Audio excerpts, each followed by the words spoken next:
What's up, Limit Breakers? Yep, I came up with a new name. It just popped into my head this morning while I was in the shower. Limit Breakers is, I think, what we're going to go with to call you for this podcast. I still love gatekeepers, so I'll throw that out there every once in a while.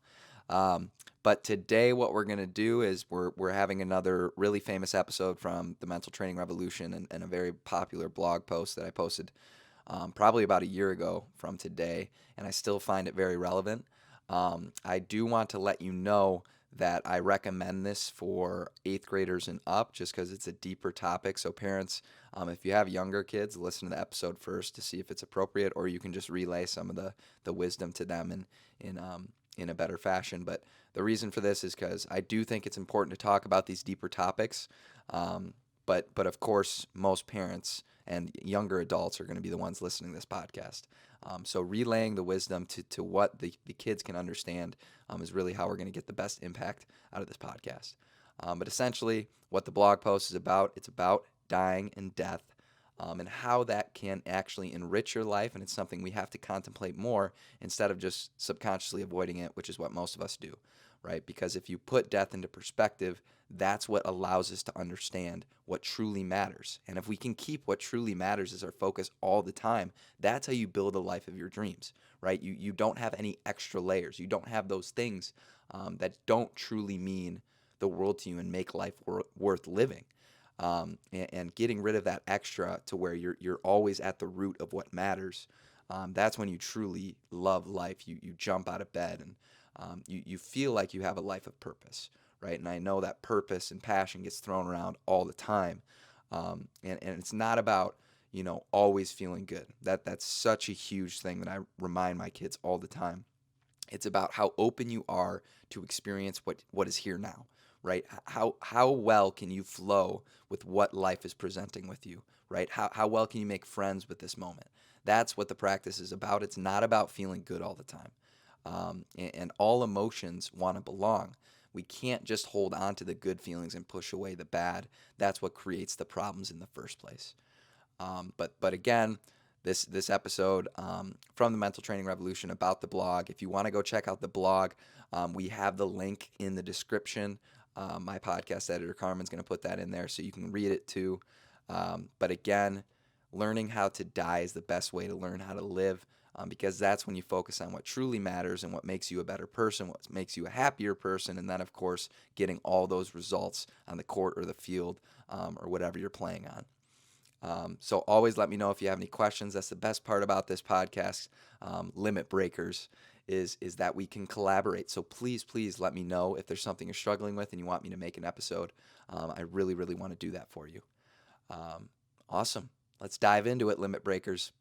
So this morning I spent about 3 to 4 hours writing a blog piece on something I felt very passionate about lately, and I'm always trying to figure out, where's the switch? Where was the switch in my brain and in my life when I finally started looking at things a lot differently, that has dramatically increased the well-being of my life and, of course, helping you, growing my wisdom, etc., and finding the importance of compassion and helping others and how this all relates to sports and building better athletes. And so today what I'm going to do is I'm actually going to read this blog, dissect it a little bit, kind of talk about where this inspiration came from, and of course give you a mental training exercise after I'm done explaining it, because that's the whole point of this podcast. This is why we're a different mental training business than everything else we see out there today, is that we make it applicable, something you can do on a small, consistent, daily basis to see results immediately and, of course, gain those results in compounding interest as we continue to do them. That's what makes us way different than any type of company right now in the mental health field. And of course, increasing the performance of athletes or non-athletes alike in their life. So we're going to start the title of this blog that I wrote. It's also on our website, ctgmindset.ctghoops.com. And I called it Self-Improvement 101 because it's definitely in that self-improvement sector.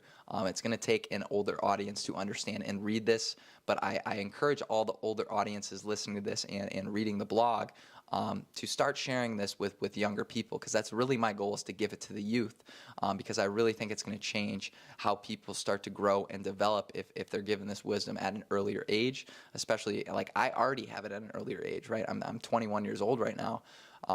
But if I had had it even earlier, I can't imagine where I'd be today, and of course where my well-being would be. So the title of this article is Self-Improvement 101, How Do I Become the Best Version of Myself? What does it mean to live my best life?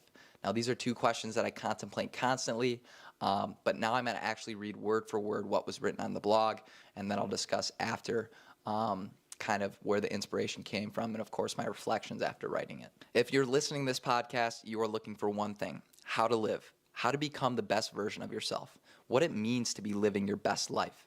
This is a question I have obsessively contemplated since my father passed during COVID in 2020. He died from an 11-year battle with cancer. I was 19 years old at the time. My father's relationship to me was one not many are blessed to have. He was my best friend at the time, the friend I spent the most time around, the friend I would say the most to, the friend I would run to when I needed answers, the friend that was always present with you, the friend that only wanted to help you find more happiness. It pains me to put this into words, but my father's passing will always be the biggest blessing of my life. How can this possibly be? Losing my father was the most excruciating suffering I have and probably ever will experience. It makes me sick to even remember what it was like at that time of August 2020. But it taught me the most important lesson I will ever know: death. If you want to learn how to live, you have to learn how to die.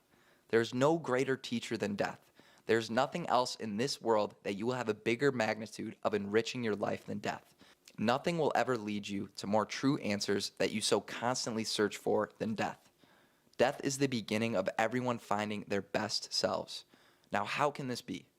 Death is the seed that forces you to look for the answers that matter. Why doesn't everyone use death to change their life? Because it's something everyone is running from. We fear death. We fear death because it's the closest thing to the unknown, and it is likely to be one of the only things we will ever not know. Because of this, we push death away. We avoid contemplating death at all costs because it is scary. Knowing our existence will come to an end and may never be again is truly terrifying. But this truly terrifying contemplation is what gives beauty and meaning to life. Without death, there is no life. The day you accept your death is completely out of your control and something that could happen at any moment is the day you start being the best version of yourself. If you continue to keep death close, you continuously top your best self from the previous day. Keeping death close is the most enriching thing someone can do with their life. Most days, I love to write on my whiteboard, "You will die today." Terrifying, right? Not really. This reminder allows me to be the best version of Jack Hummel. By keeping death close in every moment and every action I take, it forces me to only focus on what matters. If you don't keep death close, like the majority of the people on this planet do, you will likely think about the past and future quite often. Because why not? We have all the time in the world. You're going to live till 80, right? Wrong. You are no more obligated to live longer than anyone else you encounter each day. This is called personal fable. You think you're special. You think you won't be the one to get into statistically high car crashes every single day. You won't be a young adult to find a tumor in your brain. You won't be the person to not wake up from their sleep. And on it goes. This isn't some ploy to scare you. That is certainly not what I'm trying to do. I'm trying to help put your life into perspective. By keeping the perspective of death close, you live a life closer to everything you are possibly capable of. Because I keep death so close each day, I go to sleep trying to remind myself that I might not wake up in the morning. If I don't wake up in the morning, I better have made sure I lived a day true to myself and something I am very satisfied with going out with. Now, this doesn't mean I have perfect days, but if I had a day where I kept these things in perspective, I have served myself well in living my best possible life. What matters to me because I keep death so close? And likely similar answers that you will all find if you start implementing "You will die today." Number 1, happiness. Nothing else matters. Everything everyone is looking for, whether it's a better job, more accomplishments, more money, better cars, better clothes, whatever it is, it's all looking for happiness. So stop focusing on the illusion of the material and actually focus on growing what's underneath everything you are searching for. You can't take this approach if you don't keep death close. If you feel like you have lots of time, you will trick yourself quite easily into thinking other things matter more than happiness. Number 2, presence. If you're not present, you will never be happy. Now is all that ever matters. Why? Because it's all that ever exists. You can't have the future or the past without the present. The future and the past are simply just present moment thoughts. The present is the only time when something truly in your control can happen. All of your sufferings come from you thinking about what is outside the present moment. What's the most important thing to focus on in your life? Now. What is the most important thing to do in your life? What you're doing right now. Who are the most important people in your life? The ones you are with. Focus on now because that is all we ever have. And you can't take this approach if you don't keep death close. Number 3, growth. The only point of suffering is to learn and grow. If you don't keep death close, you will likely obsess over your past, current, or future sufferings. By living a life knowing you will die today, you will only focus on one thing, being the best version of yourself right now. And that, my friends, is all growth is. Number 4, serving others. If you keep death close, you realize the difference between worldly and heavenly treasures. You can't take money after death. You can't take popularity after death. You can't take your material items after death. So what can you take? How you make others feel and how you help others find more happiness. And guess what? This is the number one way to help grow your own happiness. I like to call this the everlasting happiness loop. To find more happiness yourself, you have to help others find it, which helps you find more of it, which helps others find more of it. All of this isn't possible if you don't believe you could die each day. Number 5, the only true controllable, your present moment conscious response. You can't control anything else in your life, literally nothing else. How you choose to respond is all you ever have. So if you don't keep death close, are you really going to keep strict care of how you're responding to things in the best possible way you can at the time? Likely not. If you are death conscious, you will intentionally put forth your best effort to respond in the right way in all present situations. Now, some of you may be saying, I still don't want to die. Telling myself I'm going to die each day still really scares me, even if it doesn't help me live a better life. What if there is no afterlife? What if the religion I believe is wrong? What if the other religion is right? What if the afterlife isn't what everyone thinks it's going to be? What if the afterlife is literally nothing for all eternity? What if the scientists were right all this time? Below is something I have had saved in my MacBook for quite a while now. Hopefully this can help you with some of the constant questions that I have above. Death is not something to fear, no matter which angle you look at it. It is actually a topic we need to start talking about more. We live such fast, busy lives because we are subconsciously trying to avoid the fact that we are mortal like any other species. Talking about and pondering death more will bring profound changes to our society, especially happiness. We will live deeper the more we remind ourselves that we are going to die and that anything can happen at any given moment. Everyone listening to this, including myself, is going to die. If I die young, don't fear for me. I am free from suffering. I am free from the human condition. If there is eternal life or rebirth, I have likely made the cut.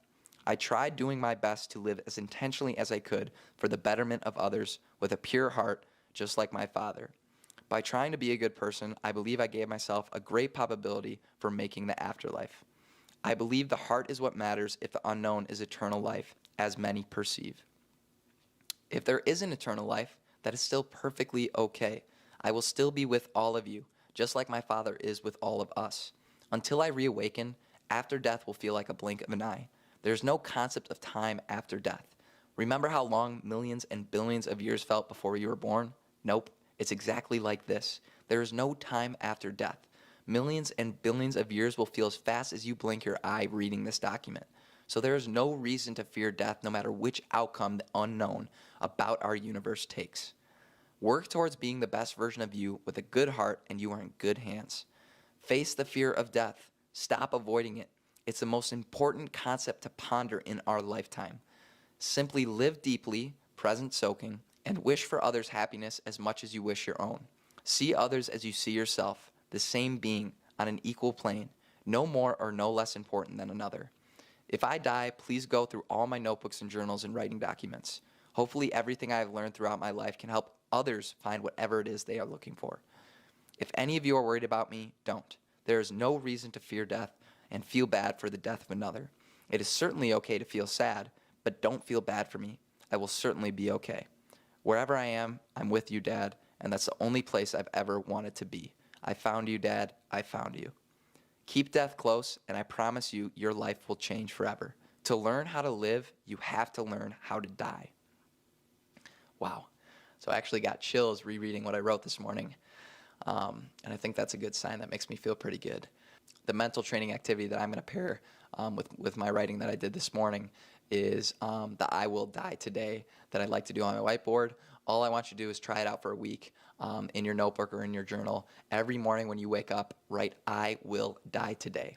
Okay, and then think about what steps are you going to take because you know you're taking the approach that you are going to die today. What's going to fulfill you the most about your day in terms of keeping death close?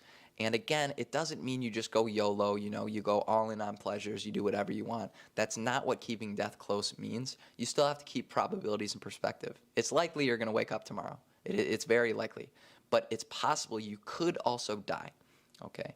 And so because of that possibility that you could die, that's how we enrich our life.